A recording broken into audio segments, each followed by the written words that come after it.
You call your cat, they look at you, and then they walk away. It feels deliberate, almost personal, like they heard you and chose to ignore you. But what if that moment you're interpreting as rejection isn't rejection at all? What if your cat isn't ignoring you, but responding in a way you were never taught to understand? Cats don't experience the world the way we do, and they definitely don't communicate the way we expect them to. To understand what's really happening in that moment, you have to step out of the human mindset and into theirs. Because your cat isn't being rude, and they're not being stubborn. They're being exactly what they were designed to be.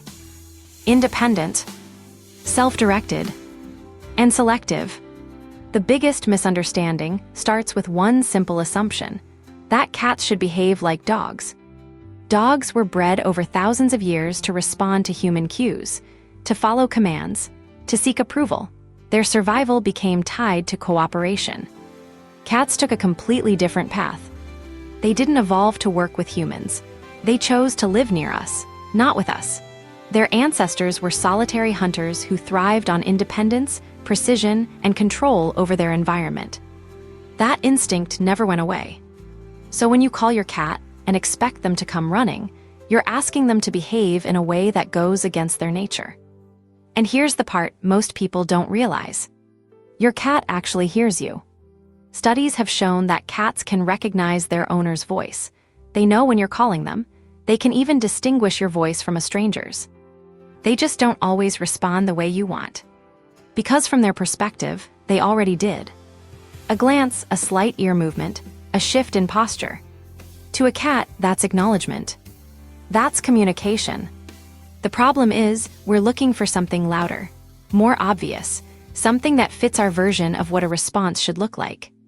But cats don't operate in volume, they operate in subtlety. And when those signals go unnoticed, the disconnect grows. Communication is only one part of it. Environment plays a much bigger role than most people think. Cats are extremely sensitive to their surroundings. They rely on consistency, predictability, and control to feel safe. When something in their environment changes, even slightly, it can shift their entire behavior.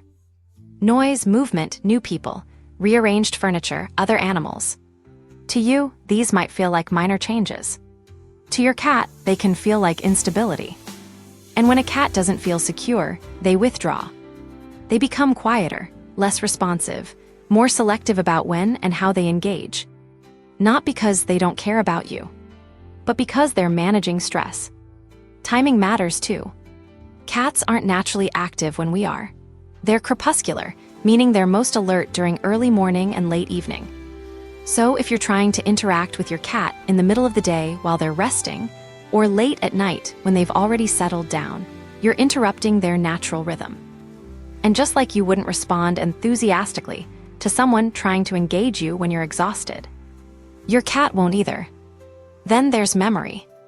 Cats don't forget easily, especially when it comes to negative experiences. If you've ever forced interaction, picked them up when they didn't want to be touched, chased them, or startled them unintentionally, they remember. And those moments shape how they respond to you moving forward. From your perspective, it was a small moment. From theirs, it was a signal. And over time, those signals build a pattern. A pattern that teaches your cat whether being near you feels safe or unpredictable. The way you approach them matters more than you think. Direct eye contact, reaching from above, moving quickly toward them. To a human, those are normal behaviors. To a cat, they can feel like threats. In the wild, a predator locks eyes before it moves in. A bird of prey attacks from above. Sudden movement signals danger. So when you approach your cat in these ways, even with good intentions, their instinct doesn't register affection. It registers caution. That's why cats often seem drawn to people who ignore them. Someone sitting quietly, not staring, not reaching, not demanding interaction. That person feels safe, predictable, non-threatening. And that's what your cat is always looking for. Safety first, connection second. So how do you change this? Not by trying harder, but by changing how you show up. The first shift is simple, but difficult. Stop initiating every interaction. Let your cat come to you. Sit in the same space. Be calm, be present, but don't call them, don't reach for them, don't try to control the moment. Give them the choice. Because when a cat chooses to approach you, it means something very different than when they're being called or pulled into interaction. It means they feel safe. And that's the foundation of everything. Next, start reinforcing the behavior you want to see. When your cat comes near you, even slightly, reward it. Not with overwhelming affection, but with something they value. A treat, a soft tone, a calm presence. Consistency matters here. Cats don't learn through commands, they learn through association. If being near you consistently leads to something positive, they begin to seek it out.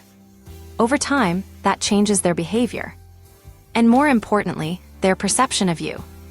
You also need to start speaking their language. Watch their body cues. A relaxed posture, slow blinking, a soft tail. These are signs of comfort. A flicking tail, ears pulled back, dilated pupils.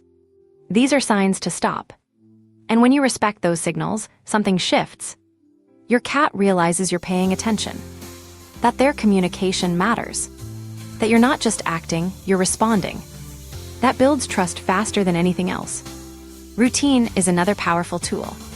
Feed them at the same times, play with them at predictable intervals, create moments they can rely on. Cats don't just enjoy routine. They depend on it. It gives them control. And when they feel in control, they're far more likely to engage. Finally, accept this. Your cat may never behave the way you imagined.